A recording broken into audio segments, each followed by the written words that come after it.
მაგრამ ბუნებრივია ორი ძალიან მნიშვნელოვანი თემა გაჩნდა. პირველ ყოვლისა გუშინდელი თემა ის რომ მთავრობის წევრმა მინისტრმა დაადასტურა ის, რასაც ჩვენ თვეების განმავლობაში ვამბობდით და ვაფრთხილებდით საქართველოს მთავრობას, რომ ეკონომიკაში მდგომარეობა ძალიან სერიოზულად არის, რთულად არის, ცუდად არის, სამწუხაროდ და ეს ყველაფერი გამოიხატება იმაშიც, რომ საგადასახადოს შემოსავლებში სერიოზული პრობლემები გვაქვს და ეხლა როგორც ირკვევა, როგორც მინიმუმ ძალიან სამწუხაროდ 400 მილიონზე მეტი იქნება ბიუჯეტში გარღვევა და დანაკლისი, რაც შეიძლება ამ მომენტისთვის, ამ ეტაპისთვის არ გამოიხატოს იმაში, რომ თქვათ უკვე დაიწყება პენსიების დაგვიანება თუ ხელფასების დაგვიანება სახელმწიფო მოხელეებისათვის, საჯარო მოხელეებისათვის, მაგრამ თუ ამ პრობლემას, რასაც ქვია ეკონომიკის ძალიან დაბალი ტემპით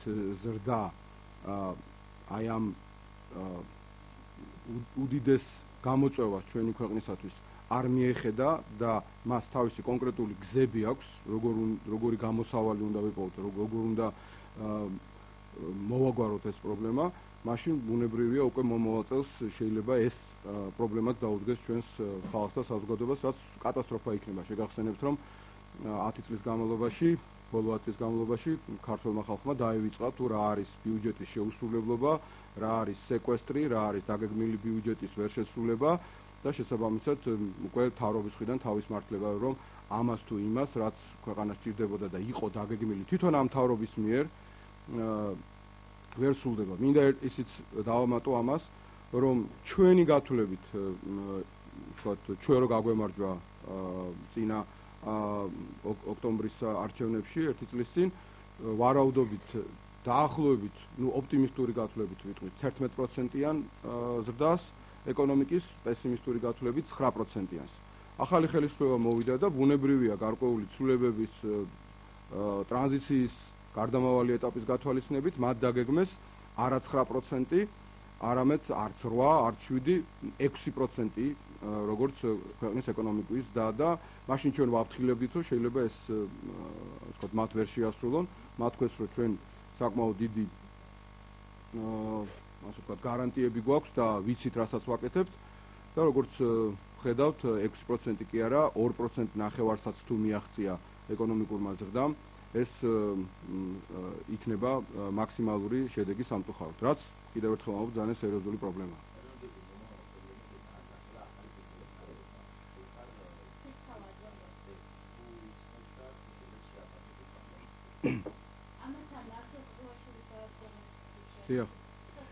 რაც შეეხება ფირცხალაძეს, მე პირადად მას არ ვიცნობ, მაგრამ ბუნებრივია, რაც ოფიციალურად გამოცხადა მისი კანდიდატურა, იმ წუთასვე ამოტივტივდა ის ინფორმაცია, რომელიც მის შესახებ იყო, პირდაპირ შევიტყვიან ზედაპირზე. ეს არის ადამიანი, როგორც ირკვევა, რომელიც ფინანსთა სამინისტროს შესაბამის საგამოძიებო სამსახურში იყო ხელმძღვანელი იმ აბსოლუტურად სამარცხვინო, გაუგებარი და საქართველოსთვის ძალიან დამაზიანებელი ქმედებისა, რომელიც თვითონ მთავრობის წევრებმა დაგმეს, რასაც ქვია ქალაქ თბილისის მერიის 30 თანამშრომლის ხერბორკილებ დადებული მიყვანა საგამოძიებო ორგანოში. შემდეგ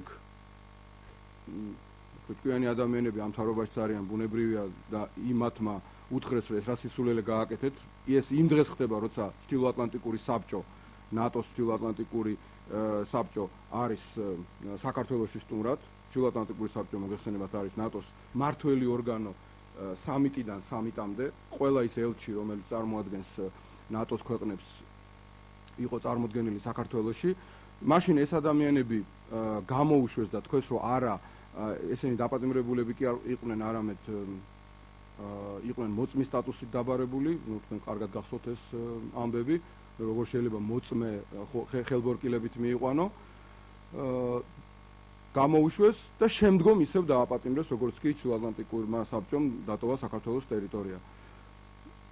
ფიქრობ, რომ ასეთი პროფესიონალის ჭრალებში შემოთავაზება საზოგადოებისთვის თუ საკუთარი მთავრობისთვის, ფიქრობ ძალიან სერიოზული პრობლემაა, ძალიან სერიოზული შეცდომაა და მიუთითებს მხოლოდ იმას, რომ გარკვეული პირადი ურთიერთობები აკავშირებს როგორც ჩანს პრემიერ-მინისტრობის კანდიდატს ამ ადამიანთან, რაც კიდევ ერთი ძალიან ცუდი ტენდენციის გაგრძელებაა, რასაც მან თავის დროზე უწოდა, რომ ცოლის ნათესავები არ არიან და ასე ვთქვათ, აი დაახლოებით აი ამ სტილში ნათესავები, ძმაკაცები, ახლობლები სახელმწიფო ასეთ საპასუხისმგებლო თანამდებობებზე არაფერს იკეთეს, არც მას მოუტანს, თუ აღარაფერი ვთქვათ ჩვენს ქვეყანას. ეს ძალიან ცუდი სიგნალია, იმიტომ რომ ჩვენ ველით, რაც არ უნდა ოპოზიციაში ვიყოთ და კრიტიკულად ვიყოთ განწყობილი მთავრობისადმი, ველით იმას, რომ ჩვენი ქვეყნის სახელმწიფო ინსტიტუტები იფუნქციონირებენ თუ უკეთესად არა, იმაზე უარესად არა,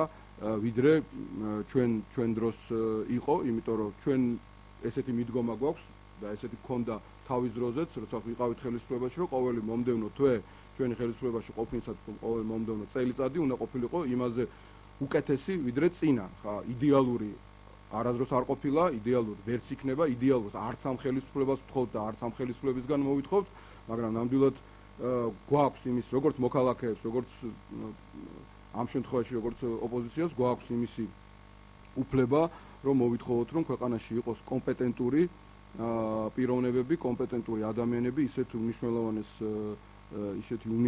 სტრუქტურის სათავეში, როგორც არის პროკურატურა.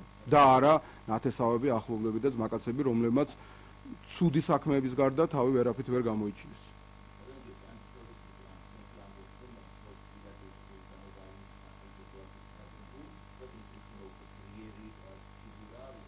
თუ ამ მცდარი გადაწყვეტილების გამო დაინიშნა და თუ ამ არასწორი ქმედების გამო დაინიშნა, რომელიც თვითონ მთავრობის წევრებმა დაგმეს და გააკრიტიკეს და რომლის თაობაზე თვითონაც, ასე ვთქვათ, შერც ხნენ, რომ იტყვიან და თავი მოეჭრათ და ეს არის კრიტერიუმი და ეს მიაჩნიათ კარგად, ეს თათუარესია, ხო?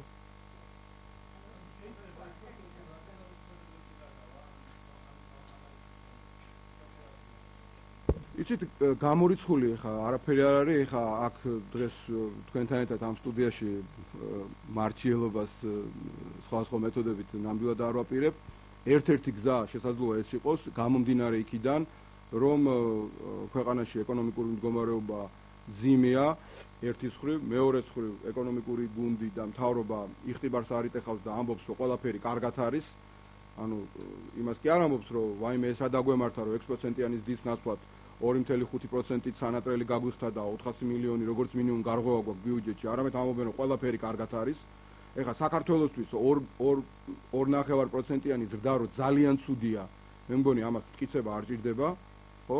და ასე ჩვენ იმ შედეგებს ნამდვილად ვერ მივახცევთ, რასაც ელის ქართული საზოგადოება ნებისმიერი მთავრობისაგან, იქნება ეს ნაციონალური მოძრაობის თუ ქართული ოცნების და ეს ძალიან შორს არის ასევე იმ პოტენციალისგან, რაც მთავარია, რისი მიღწევაც შესაძლებელია ჩვენს ქვეყანაში, უამრავი სირთულის მიუხედავად, ოკუპაციის მიუხედავად, რუსეთის მხრიდან მიმდინარე აგრესიის მიუხედავად, ხო, ამ პირობებში ცხოვრობდით ჩვენ და საშუალოდ ომის წლების ჩათვლით, მათ შორის როცა მსოფლიო კრიზისი დაემთხვა, საქართველოს საშუალოდ ბოლო 10 წლის განმავლობაში 10%-იანი ზრდა, უკაცრავად 7%-იანი ზრდა ჰქონდა და ჩვენ ჰქონდა საუკეთესო წლები ომამდე 12%-იანი ზრდა იყო, ხო?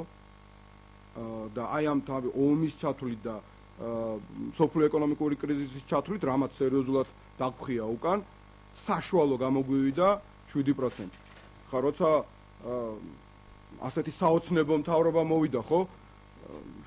საშუალო 7% მაინც ხონდა მიაღწიოს ეკონომიკურმა ზრდამ, როცა იგივე მილიარდერი პრემიერ-მინისტრი ყავს ქვეყანას, ხო? როგორც მინიმუმ ამაზეა საუბარი, ხო? ამიტომ სერიოზული შეცდომები იქნა დაშვებული მართვაში და აი ამ შეცდომებს თვალებს არ უსწორებენ, არაფერს არ აკეთებენ და არ ზრუნავენ იმისათვის, რომ ეს შეცდომები იქნეს გამოსწორებული, არ უნდათ მოისმინონ ჩვენგან ის რეკომენდაციები, რომელი რეკომენდაციებიც არ არის ჩვენს მიერ მოგონილი, ეს არის სოფლიოში აპრობირებული მეთოდები, თუმცა ყოველ კონკრეტულ სიტუაციაში ის სწორად უნდა გამოიყენო და სწორ ვითარებას მოარგო და კონკრეტულ ქვეყანას მოარგო და ჩვენ ამისი ანალიზი გავაკეთე და შესაბამისად შევთავაზეთ, როდესაც დავით ბაქრაძის კამპანია იყო აი ეს წინადადებები ეკონომიკის გამოსაჯანსაღებლად, იგივე შევთავაზეთ და სპეციალურად ჩვენს მიერ იყო ინიცირებული პარლამენტში ეკონომიკურ საკითხებზე დებატები, გახსოვთ თქვენ ესეც და აბსოლუტურად რეაგირება არ არის. ამიტომ არის ეს შემაშფოთებელი და აქედან გამომდინარე რახან ამ ეკონომიკურ ნაბიჯებს არ აპირებენ რომ გადადგან იმისათვის რომ ეკონომიკა გამოსწორდეს და შესაბამისად ეს პრობლემები მოგვარდეს. არის იმის საფრთხე რომ უკვე სხვანაირად მოახდინონ საზოგადოების უკმაყოფილების რეგულაცია და უკვე გადავიდნენ კიდევ უფრო მეტი დაშინების და კანჩების მოჭერის პოლიტიკაზე, რაც გამორიცხული არ არის, თუმცა ეხა კიდევ ერთხელ ვამბობ, მე არ მინდა მოვლენებს წინ გავუსწრო და რაღაც თქო წინასწარ ლანძღო ხელისუფლება და ეს ჩვენი სტილი არ არის, ჯერ არ გაკეთებულ საქმესთან დაკავშირებით. რაც უკვე მოხდა, რასაც ვადევნებ თვალყურს და რაც არის ჩვენს თვალწინ, აი იმაზე ვსაუბრობ და სამწუხაროდ ეს ვითარება ნამდვილად არ გვაძლევს ამ თვალსაზრისით ოპტიმიზმის საფუძვლებს. ზოგადად მინდა გითხრათ, რომ ზოგადად ძალიან ოპტიმისტი ვარ, იმიტომ რომ მიმაჩნია, რომ ჩვენი ქვეყანა ყველა შემთხვევაში გამოვა ყველა იმ სირთულიდან, რომელიც ჩვენი ქვეყნის წინაშე დგას, საშუალო და გრძელვადიან პერიოდს გულისხმობ, მაგრამ ჯობია, რომ ის პრობლემები, რომელიც ეხლა ხელოვნურად იქმნება, არ იქმნებოდეს თვითონ მთავრობის მიერ და პირიქით მთავრობა უნდა იყოს არა პრობლემების ხელოვნურად შექმნით დაკავებული, არამედ მათი მოგვარებით უნდა იყოს, რომელიც ისედაც ძალიან ბევრია ჩვენ საზოგადოების და სახელმწიფოს წინაშე.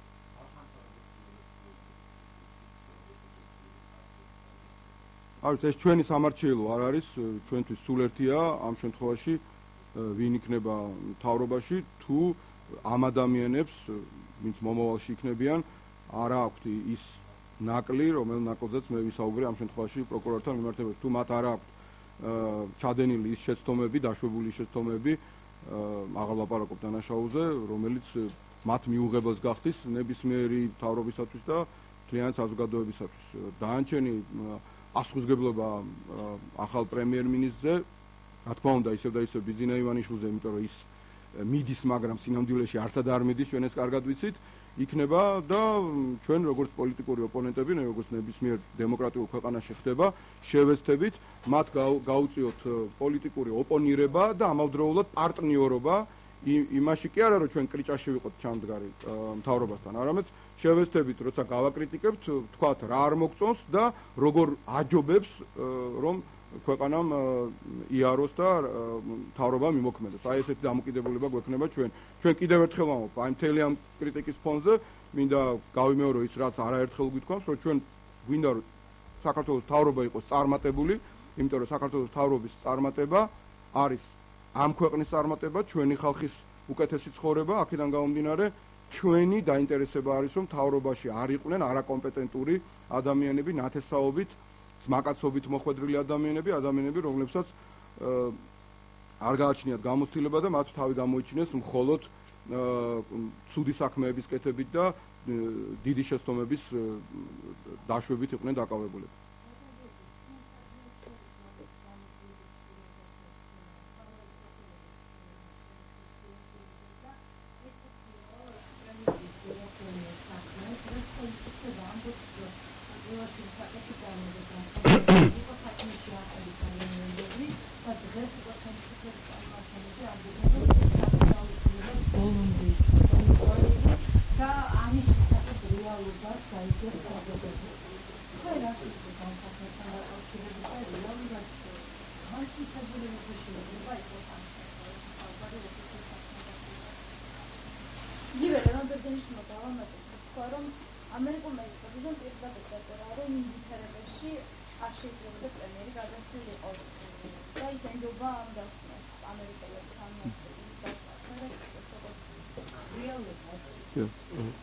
საქმე იმაშია, რომ ამერიკელების დასკვნას 100%-ით მეც ვენდობი, მაგრამ იქ აბსოლუტურად საპირისპირო წერია, განსხვავებით იმისაგან, რაც ბატონმა ლევანმა გამოიტანა დასკვნა. ჩვენთვის ეს განსაკუთრებით ზურას უშუალო მეგობრებისთვის ძალიან მძიმე საკითხია. ძალიან მძიმეა, რომ მთელი ამ წლების განმავლობაში ჩვენ ვადევნებთ თვალყურს ზურას გარდაცვალების თემით, სპეკულირებას და გარკვეული ადამიანების მხრიდან პოლიტიკური თუ სხვა სარგებელის მიღების მცდელობას, ზურას სახელის პამპულაობას და 1000 ინსინუაციას, ტყუილს და სიბინძურეს. ეს უკვე წლებია გრძელდება, ჩვენთვის ძალიან მძიმე იყო და რაღაცა პერიოდის შემდეგ უკვე თითქმის შეუძლებელიც იყო საზოგადოებისთვის გვემკიცებია საქართველოში მიმდინარე გამოძიებასთან დაკავშირებით ასე ვთქვათ მისი ობიექტურობა, ვინც დაიჯერა, ვინც არ დაიჯერა და უმეტესობამ არ დაიჯერა, ესე დარჩებოდა, იმიტომ რომ იყო სულ მუდმივად იმისი საფრთხე, რომ აი ეს ამ ხელისუფლებამ ხო არ ჩაიდინა და თუ ამ ხელისუფლებამ ჩაიდინა, მაშინ ბუნებრივია ეს ხელისუფლება ვერც გამოიძიებს ვერაფერს და არც გამოიძიებს არაფერს. ამიტომ ამ თემაზე ლაპარაკს აზრი აღარ ქონდა, არც თუნდაც იმ ამერიკული გამოძიების თაობაზე არ ქონია ჩვენ მცდელობა, რომ ამაზე გვესაუბრა, იმიტომ რომ სიმართლე ყოველთვის ადრე თუ გვიან თავის თავს არ დამალავს. ეს რა თქმა უნდა ძალიან დამაზიანებელი იყო თითოეული ჩვენთაგანისათვის, მათ შორის არა მარტო ზოგადად ნაციონალური მოძრაობის წევრებისთვის, ზურას მეგობრებისთვის, მაგრამ ჩავთვალეთ, რომ როგორც ვიქცეოდით, ისე უნდა მოქცეულიყავით და დღესაც ასე მიმაჩნია, რომ ზურას თემასთან დაკავშირებით მიკროფონების წინ კეკლუცობა კი არ არის საჭირო. თუ ვინმემ რამე იცის, რამაც შეიძლება გამოძიებას სარგებელი მოუტანოს, დაეხმაროს გამოძიებას. და დღესაც ასე ვამბობთ, ბუნებრივია, შეიძლება ეჭვი არ შეიტანო არც ქართულ გამოძიებაში, რაც აქამდე ჩატარდა, არც ამერიკულ გამოძიებაში, მაგრამ გამოძიება სანამ არ არის დახურული, მანამდე ყველა ვერსია აბსოლუტურად უნდა იქნეს შესწავლილი, განსაკუთრებით ის ვერსია, რასაც ქვია ზურას მკვლელობა, ვის მიერაც არ უნდა იყოს. მაგრამ სპეკულაცია ამ თემაზე, მუდმივი რაღაც ქულების დაწერა თუ ოპონენტებისათვის ლაფის დასხმა უნდა დამთავრდეს, იმიტომ რომ ამისი რესურსი ჩვენს ოპონენტებს ამოეწურათ. ერთ წელიწადზე მეტია, რაც ეს ხელისუფლება მოვიდა და დაპირდა საზოგადოებას და ჩვენც იმედით უყურებდით ამ დანაპირებს, რომ ზურას საქმე ერთხელ და სამუდამოდ დაიხურებოდა. ჩვენ მიტინგებზე გვესმოდა ამის თაობაზე, აი ერთ-ერთი ბოლო მიტინგი რო იყო ქართული ოცნების, იქ ლამისარი ზოგიერთ მოლოდინი ქონდა, რომ აი ან ზურა თვითონ ცოცხალი გამოჩნდებოდა, ან მის მკვლელს გამოიყვანდნენ და იმის შემდეგ ყოველ ჯერზე გვესმის, რომ აი ეხლა დამთავრდება ეს საქმე და აი ეხლა ახალი რაღაცა მოვიძიეთ და ეს საქმე იქნება გამოძიებული. დიახ, გისმენთ. ანუ თქვენი ბოდიში შეგეწყოთ იმეებში, ანუ თქვენი გუნდელები აცხადებენ, რომ ის იმ ვითარებაში გარდაიცვალა, რა ვითარებაც პოლონეთის საერთაშორისო ხო? და მაშინ რაღაცა ის გამოძიებას უჭირდა და მის პრობლემაზე საუბარი, ანუ თვითონ გუნდშიც არის ამაზე ასე სხვადასხვაობა? არა, მე მგონი აქ არანაირი სირთულე არ არის, გავიგოთ ის აზრი, რასაც ჩვენი გუნდის წევრები აყალიბებენ. ჩვენ არანაირი საფუძველი არ აქვს, რომ არ ვენდოთ ან ქართულ გამოძიებას, ან ამერიკულ გამოძიებას, იმიტომ რომ მე არ ვთვლი, რომ ხელისუფლებას რაიმე мотиваცია წინა ხელისუფლებას ქონოდა, რომ ვინმეს ხელი დააფაროს, თუ ვინმემ რაიმე დანაშაული ჩაიდინა. გამიგეთ? ამის мотиваციას მე ვერ ხედავ. ჩვენ რო ეს мотиваცია დაგვენახა, ჩვენ ბუნებრივია იმ ხელისუფლებაში არ გავჩერდებოდით. თუმცა როიტყვენ ეს ეშმაკს არ ძინავს. გამოძიება სწორედ იმისთვის არის, რომ ყველა კითხვას გაეცეს პასუხი და საბოლოოდ ამომწურავად კონდეს ვთქვათ დასაბუთებული რა მოხდა. თუ კი გავყვებით იმ ვერსიას, რომ ზურა მოკლულია, ჩემთვის მაგალითად და იქიდან გამომდინარე, რაც მე ვიცი, საქმიდან გამომდინარე, მაშინ ზურას ორი დაცვა ვინც იყო, ისინიც მკვლელები უნდა იყვნენ. ეხლა თქვენ თუ იცით რა ვითარება იყო და ვინც იცნობდა, მაშინ დამეთანხმება, რომ ზურასთვის ის დაცვა მიჩენილი არ იყო მთავრობის მიერ. ის დაცვა მას მოყვებოდა წლების განმავლობაში. ზურა მაარჩია ის ხალხი, ზურას და ჩვენი თანამებრძოლები იყვნენ, ის არ იყვნენ დაბადებული დაცვად. ის ბიჭები იყვნენ უბრალოდ ზურას გვერდში მდგომები და ზურას მეგობრები, ზურას ისინი უმცროს ძმებად ყავდა. მაშინ გამოდის, რომ ზურას უმცროსმა ძმებმა ჩვენ უნდა ეს ჩავთვალოთ, რომ მიიღეს მონაწილეობა ზურას მკვლელობაში. მე ამას ვერ გავაკეთებ, მე ეს ადამიანურად არ შემიძლია. იმიტომ რომ ნათქვამია რომ გამკეთებელმა ერთ იქნა და დამბრალებელმა მეორე. აი წარმოიდგინეთ რომ თქვენ არაფერი არ გქონდეთ ჩადენილი და თქვენი უახლოესი ადამიანის, თქვენი ძმაკაცის, თქვენი უფროსი ძმის თუ დის კვლელობას გაბრალებდნენ. აი რამხელა ცოდვა იქნება იმ ადამიანის მხრიდან ეს. ამიტომ მე ამას ვერ გავაკეთებ. თუმცა არ ვაყენებ იმ ადამიანებს შეურაცხყოფას და ვამბობ რომ აუცილებლად უნდა გამოიძიოს პროკურატურამ ის ვერსიაც, რომ ზურა არის მოკლული. რა თქმა უნდა, იმიტომ რომ თუ არის ეს რაღაცა ინფორმაციები, რაც მე არ ვიცი, თუ არის ეს რაღაცა ახალი ფაქტები, ხო?